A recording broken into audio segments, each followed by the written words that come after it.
So, welcome to another great episode of news. What's happening in the region? What's happening in the world? I think it's a very exciting episode, as we can see. There's gonna be having a nice guest as we speak. He is in the back room, so we are really excited to have him and no more. So let's welcome directly Jad Adnan. Jad Adnan, Hello, say Rudy. hi. Hello, Rudy. Nice to Jad be on the Adnan, who are you? What do you do? And what is your specialization? So my name is Jad Adnan. I'm a tech entrepreneur, and I solve problems with blockchain. My specialization is using بس blockchain can you raise your technology. voice a little bit high لأنه it Yeah, looks a little bit far. sure. Tell me if this is better now. Yeah, Then let me just check I'm using the right mic. Tell me now, is my voice better? better. Yes, great. All right, so my name is Jad Adnan. I'm a tech entrepreneur and I solve problems using blockchain technology. I was into blockchain when it was, a darknet forum, the Bitcoin standard, the Bitcoin white paper. And it was a hobby where I used to, find out what's the best way to technically understand it. And through certain entrepreneurship um events and being parts of let's say entrepreneurship hackathons, I learned about business and how important solving a problem really is, and my passion is solving problems with blockchain.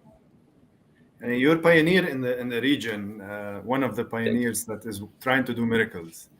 ف- Tell us a little bit about the region, what's happening in the region in the space, and follow.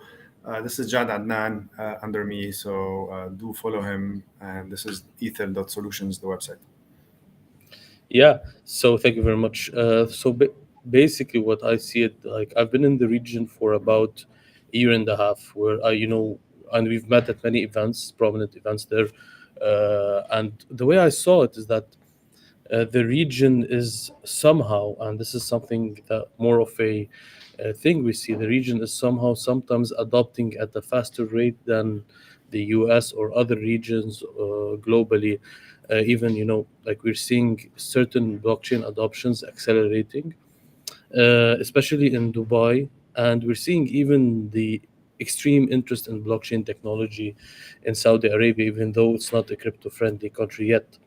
So the way I see it in the region, it really needs the region really needs to invest in blockchain solutions, which not only are the orthodox way in the crypto boom, where you sell an NFT and it somehow has utility and something that's cliche. The region is looking for more robust solutions, which do exist, but unfortunately, not many people took the time to have some hard work going on to fix an actual use case. So we can use blockchain, as you already know, to identify drone systems and then to crowdfund agricultural projects, or even, let's say, market them. And then we can go to healthcare for patient data. I just mentioned three extremely diverse industries which blockchain can have a provable mathematically better at revenue generating, mathematically better at security. And the region needs has an extreme interest in following these versus the NFT crypto token craze that was happening before. So anyone who wants to penetrate the MENA region or wants to create certain startups and wants to grow there should really tweak the way they're selling their blockchain solutions, or they're selling their projects to investors, from something that's too flashy to something that this is how it should be anyway. But in the past, during the boom, it was like this, from something that's flashy and has no business model, more into true business models and actually highlighting how they solve the problem, and really being problem centric rather than marketing or flashiness centric. Like and this isn't about only industrial type solutions. Fashion or anything else, or event management, can definitely benefit. So the region is thirsty in the blockchain part, and after the crypto winter, personally, in my company, we saw an increase in projects rather than a decrease, which is weird and counterintuitive. But it's because people stopped investing in tokens that made 100x just, illogically, and started using this technology to create more robust projects, which in turn got us more work. So this is something that's really important. And the Saudi government right now with the sovereign wealth fund is more than happy to invest in blockchain solutions, maybe not in crypto tokens, but of course they invest in blockchain solutions, and they have avid interest in it. Dubai, being the most possibly the most crypto friendly company on earth, is also looking for many more use cases on blockchain. And we've already seen its regulatory authority using blockchain to solve cases, which is unprecedented. I mean, I don't. This doesn't exist yet in China or the U.S. or anywhere else, and they adopted it, and it's actually very useful as forensic data for the blockchain. So, the region is one of the best places to be, in my opinion. Many investors I know coming from all around the world are going to Dubai for its extremely nice business environment, for the environment they have and the regulatory structure. And I'm extremely optimistic about where we might go from there, in the region, and even the global effect this is having on all the regions from the region itself. Very interesting.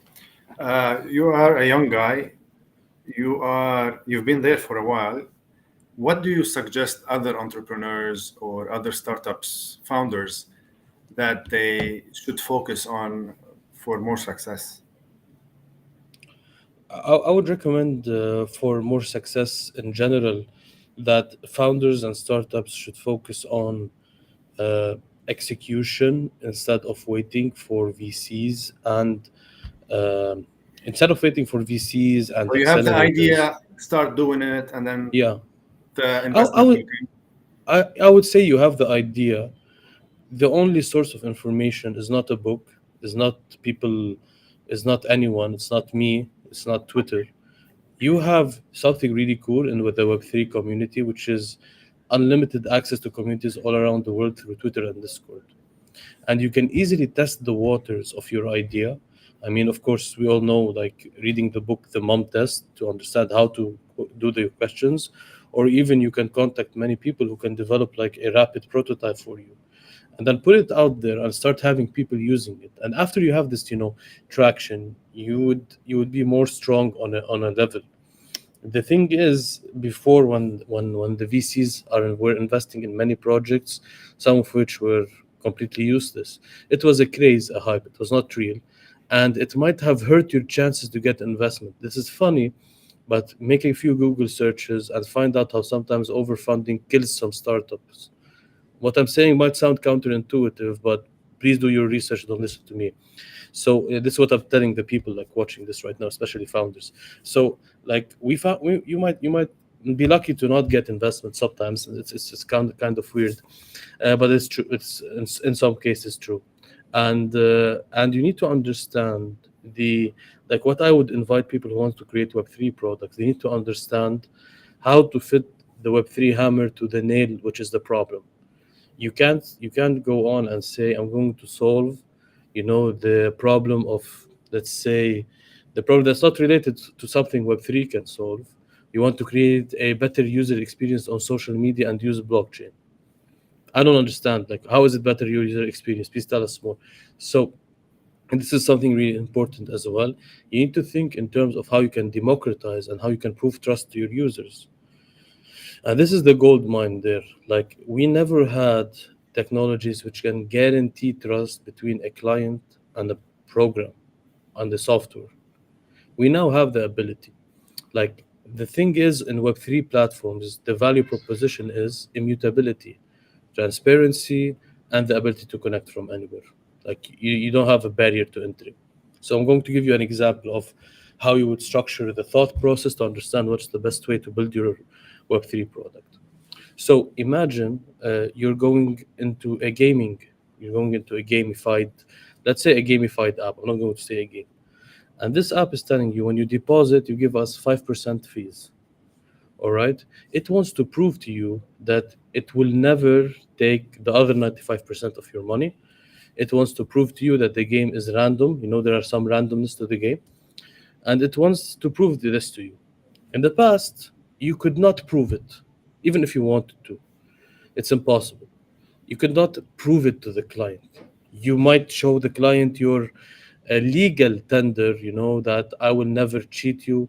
You might tell the client that, okay, like you can send me an email if you feel this is a scam. And the only thing stopping the software from cheating you is the fact that you can raise a legal flag and then sue them if they did, because they didn't claim it. But this is limited. This means it doesn't mean the software cannot cheat you. It just means if the software did, you can sue them. In Web3, there is the element of cannot. Cannot. Like the owner, even if they programmed the smart contract, their team did, they can prove to you that they can cheat you and they can take your money. Because the smart contract does not change. But you can hire one. It's publicly provable that no one can cheat you or no one can change the smart contract. So imagine if you give a service to a client, you can say, this is my service. Don't trust me, trust the blockchain. And if you don't, and you need to only trust mathematics to trust the blockchain, honestly, especially if it's a blockchain that's decentralized, has nodes all around the world. Basically, that's it. And this is something unprecedented in the way we do things. And also, as well, it's important to talk about that you shouldn't limit yourself only in a place where it's like public. Sometimes you can create private transactions on the blockchain and notarize them on a public chain, which is something else. It's called layer 2, zero knowledge. I implore you to discover it. Very good. Thank you, Jad, but we're running from time. Yeah. Can you tell us last advice or any last words you'd like to share with the people, our audience? Today we have around 153 now. What's your message? Yours. Well, my message is a cliche advice, but it's simple. Keep building. Failure is feedback, and get stuff done. That was super quick. Yeah, exactly. So this is it. Thank you, Jad. Thank you for being with us. If you have any development solutions you'd like to join, Jad is your guy, trusted guy from my side. Thank you. Thank you. And I appreciate it. let's welcome Tay before you leave. Welcome, Tay. Day, nice to see you. Hala, hala. We cannot hear you.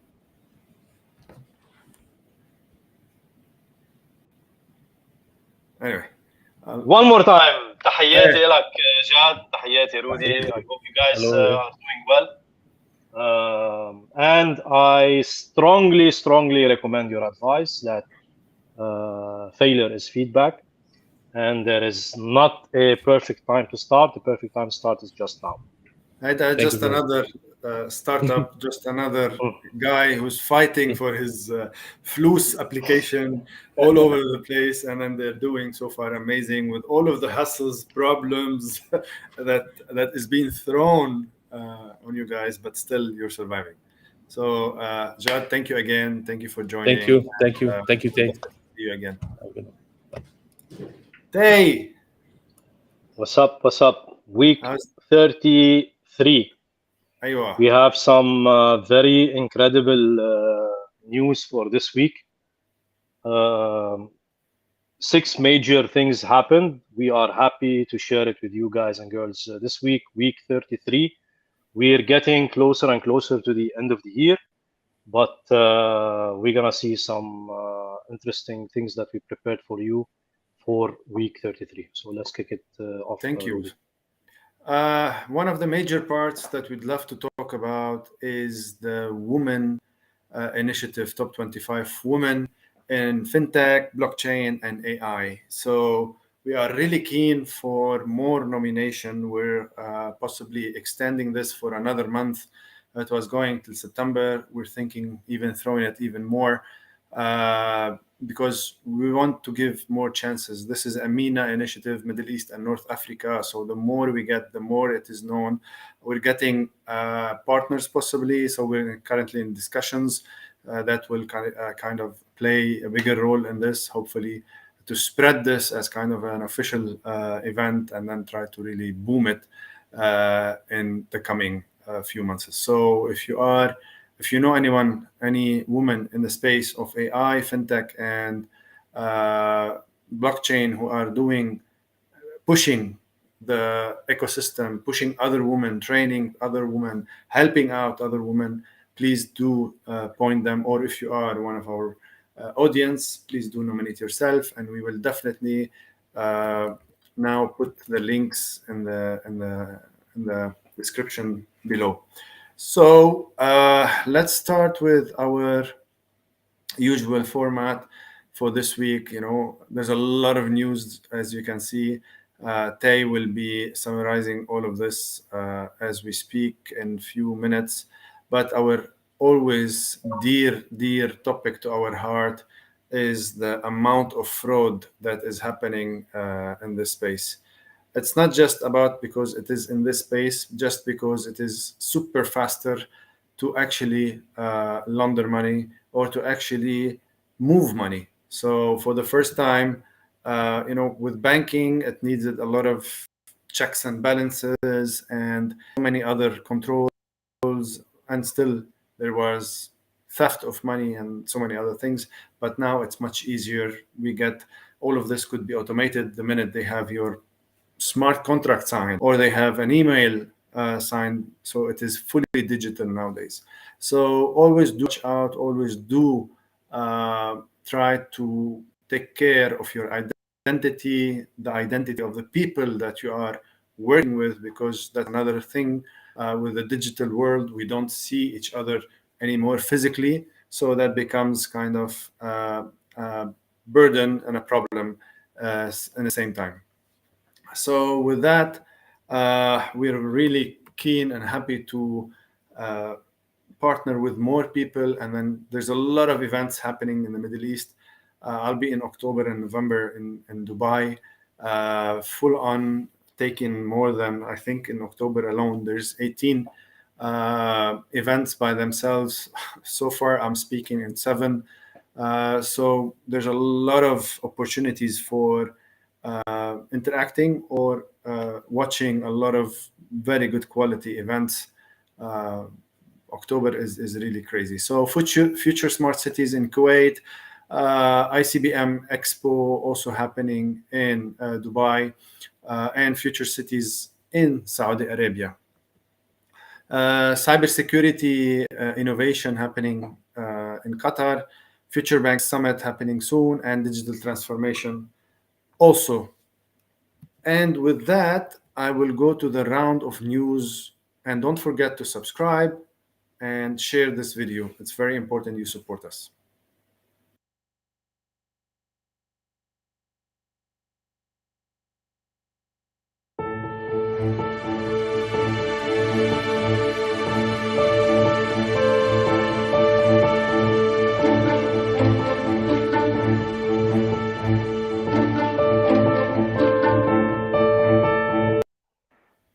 So welcome again, Tay, and the floor is yours.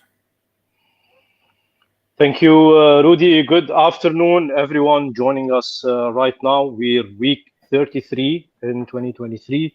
The major news that happened this week in crypto is related to basically fraud, related to politics, related to the major developments in the price of Bitcoin as well. Before we start our session this week, I want to go through quickly Glassnode. In this week's Glassnode, the analysts were pointing out that long-term holders, or the people who hold Bitcoin for more than 155 days, they have seen a reduction in the total number of dollars, approximately $21 billion, where the basically losses for long time holders compared to the short-term holders who saw their wealth accumulate by $22 billion this year. So what does this this means? It means that the short-term holders, people who are holding Bitcoin for less than 155 days, they're chasing the market higher. They're creating a increased average cost basis on their purchases. And it means that the supply acquired at prices below 24K, which happened approximately in Q1 this year, they are maturing today into a long-term holder. So this is declining their average cost basis. So people who bought Bitcoin specifically in Q1 of this year, now they are reducing their average cost price because the price of Bitcoin as of now is not breaking the $30,000 barrier. And with this, we start our news for this week. It was covered by major news around the world, what has happening with the Bitcoin price. The Bitcoin price, according to many analysts, including one of the famous Dutch analysts, Michiel de Pop. Michiel, or as we know in English, Michael, is looking at the price of Bitcoin at $29,700, where the bulls will start to engage and, let's say, activate. As long as this week we do not close above 29,700, according to analysts, then this will not trigger the a bull market or a bull market activation. Now, does it mean a bull market activation that we're gonna just see a price increase for the next 6 months to 1 year? Absolutely not. The question mark today is around the volatility. We do not see volatility in Bitcoin for at least the whole month in August. We are trading now at 29,100. Last week, when we did Cryptotalks, the price of Bitcoin was around 29,700, 29,600, giving us a 2.5% decline over the 7 days period. The second news for us for this week came from Base. Base is a blockchain or a layer network that is related to Coinbase. And with Base, there was a decentralized exchange that was built. It's called RocketSwap. So RocketSwap is a DEX, decentralized exchange, built on the Base layer 2 network. And this decentralized exchange has been hacked. Now, the interesting thing is, how did this hack happen? The hackers were able basically to brute force a cloud server used by the project. And when they brute forced their entry on their cloud server, they were able to extract the private keys, and they were able to transfer assets from the yield farm of this DEX. So the RocketSwap team came up with a message: we are sorry to inform you that the team needed to use offline signatures when deploying the launchpad and put the private keys on the server. So a brute force attack or a brute force hack on the server was detected, and due to the proxy contract that was used, there were multiple high-risk permissions that led to the transfer of the assets. How much assets we're talking about? 471 Ethereum. At current market price, they're approximately $870,000. It's not all bad news in crypto. Amsterdam saw a rather surprising turn of events in Bitcoin specifically, where a Bitcoin ETF is going live in Amsterdam. This was not a newly launched ETF. This was a delayed launch ETF from last year in 2022, July 2022. They were supposed to launch this Bitcoin ETF, but the events of FTX and Terra Luna had delayed their plans. And now with the ETF going live, this is aligning as well with the European Union Sustainable Finance Guidelines, which is more and more attractive for traders, not only in the Netherlands, but in Europe in general. So with this as well initiative, they're able to attract the people who are investing in environmental friendly and environmental savvy investments. This is one of the investments that link Bitcoin to sustainability, and they're kicking off their ETF operations from Amsterdam, and they will get as well a renewable energy certificate that is developed to align with their sustainability goals. In a surprise turn of events, not on the good side, but on the bad side, FTX ex-CEO is now in jail. He's in jail in one of the most notorious police stations in Brooklyn. This is the police station that hosted Ghislaine Maxwell, Jeffrey Epstein, and many of the big criminals in the United States. The New York District Office Attorney, he rejected the bail of SPF, Sam Bankman-Fried. And why is he in jail? Because in a TV interview, or sorry, not a TV interview, in a newspaper interview with New York Times, SBF leaked the diary of his ex-girlfriend and the CEO or the ex-CEO of Alameda Research. So the ex-CEO of Alameda Research was the girlfriend of SBF, and he was using her diary as a way to influence her, to make her afraid, and to manipulate the public. So the judge decided to put him back in jail and revoke his bail. Sam is as well mentally sick. He needs high doses of Adderall every day in order to maintain his mental health stability. It's a situation that we do not wish for our enemies or for our foes, but this is the situation that SBF has put himself in.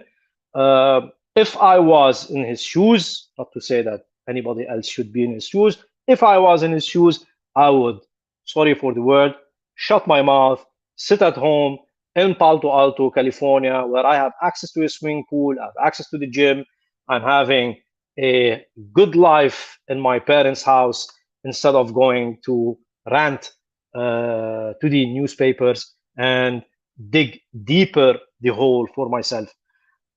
Keep in mind, this will be an ongoing case, and we just started now to reveal what has really happened at FTX. Until this happens, countries around the world are pushing into crypto adoption.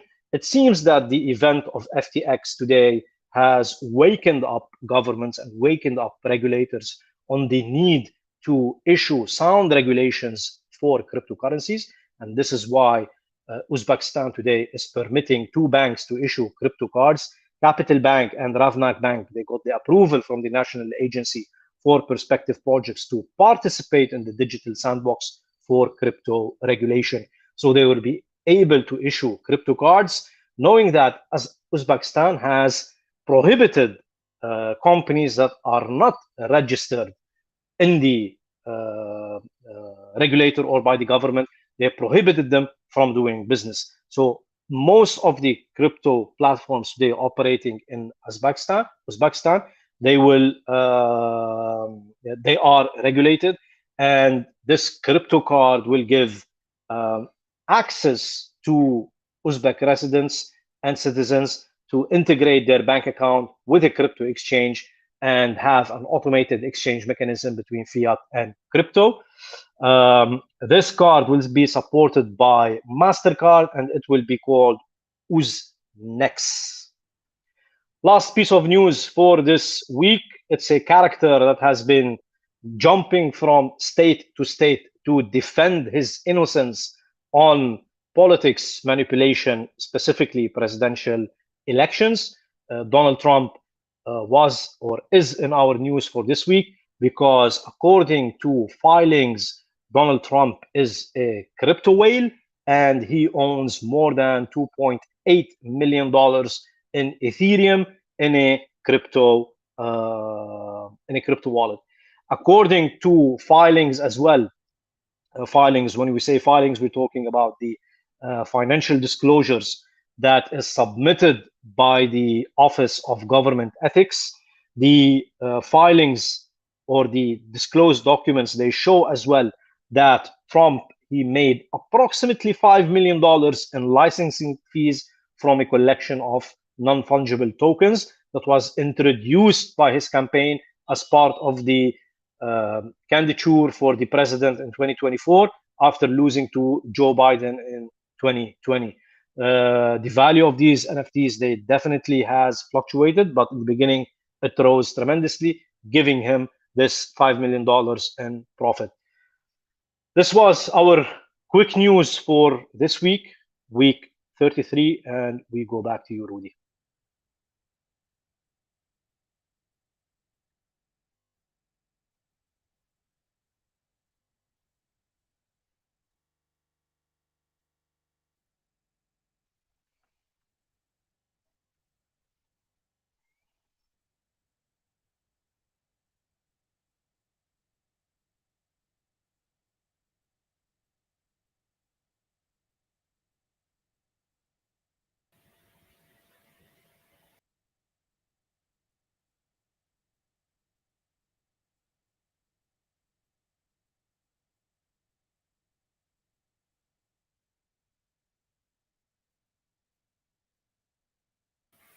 Yeah, so thank you, Tay, for this. I think it was an interesting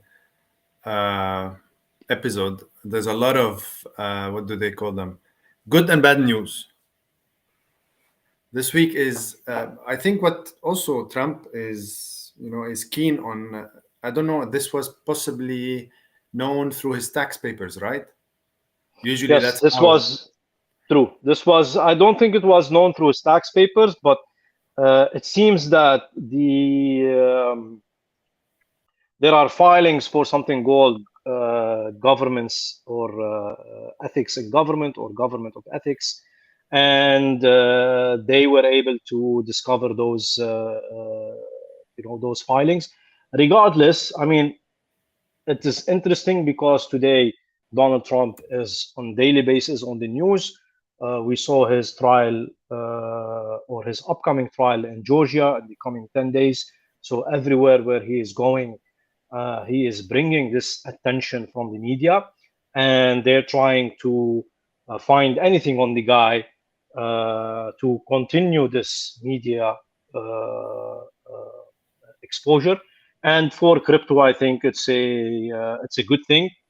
Perhaps his followers and his the Trump believers, they will pursue his movement, and they will as well purchase crypto. At the end, we want more people to come into this economy, and everyone is welcome. And the financial documents, they were disclosed by the Office of Government Ethics. Okay, so it's a governmental entity. Yes.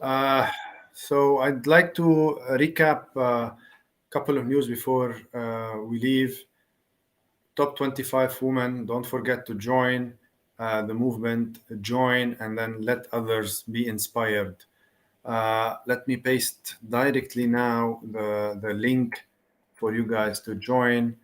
And we are very glad also to highlight that Dxtalks podcast is selected as top 50 podcasts in the world with thinkers. We are very happy for this news, and then it is because of you.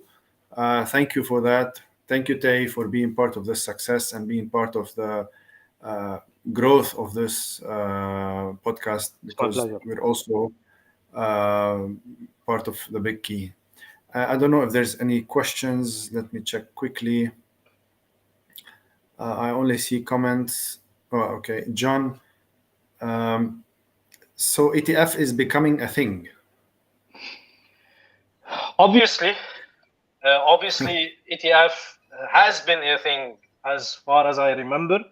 I think the first time I heard about the Bitcoin ETF was 2016, 2015, and even perhaps for earlier times, 2014. So between 2014 to 2016, there was a lot of coverage for Bitcoin ETFs. It has been I don't want to say a failure, but there were setbacks since then. Will it be approved this year?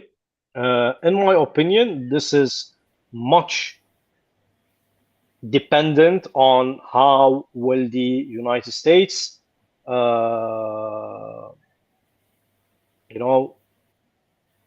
paint a picture on crypto, and specifically Bitcoin, Ethereum, whether they will be regulated under commodities or under the SEC. It's still early to discover, but the decision on that will definitely affect the ETF happening in 2024. I believe it's inevitable. It will happen. It's just a matter of time. Yeah. Ali Khan says it was different ETF then or whatever. I remember markets used to crash at that time. I remember the same thing. True. Every time I entered and there was an ETF. True. This was used. It was mostly a large volatile market because of lack of liquidity as well. So the markets between 2014 till today, if we compare them in capital market wise, there's a huge difference. And this is what's puzzling me and a lot of people today. The volatility in the past 30 to 90 days even has been relatively low compared to what we saw in previous years. So this either means this has kind of two indications. One is, are we going to see a bull run in 2024 as big as what we saw in the previous years and the previous cycles? Or will Bitcoin follow more of a Litecoin path and absolutely have much lower effect on its price? I wish we have a crystal ball to tell the future, but what we can say for 100% sure that Bitcoin is here to stay, Ethereum is here to stay. Regulators, they are open, they are welcoming the idea of crypto, and it is a matter of time that we will be using those technologies without even knowing. Thank you, Mirna, for your lovely comment, and thank you for your support on the Top 50 podcast. Again, thank you, guys. Tay, I don't know if you have any last words. No last words. I know you've been busy today. No last words from my side. If there are any people watching or listening from Morocco, I am in Morocco till Monday in Casablanca. I would love to meet up with the crypto community here. And we'll see you next week back from The Hague. September, October, November, December, there are going to be busy events in the GCC region. As I heard, it is the double amount of events that we saw last year, exactly the double. So this is a very good indication on the appetite that we're seeing in crypto markets. And, always stay safe, always double check everything you're doing, please. And if you have any questions, we are here to answer it. Do not be shy, and there is no such thing as a stupid question. Any question is welcome. Let me give you an indicator. The team told me a couple of days ago, last year we had 60 events to cover. This year we crossed them by 50%, and we're early October. Yeah. So let's figure out what's happening. Thank you, Rudy. Yeah. Thank you, everyone, and see you next week. Have a good one. So again, last words, top 25 women. Thanks for your support and see you soon.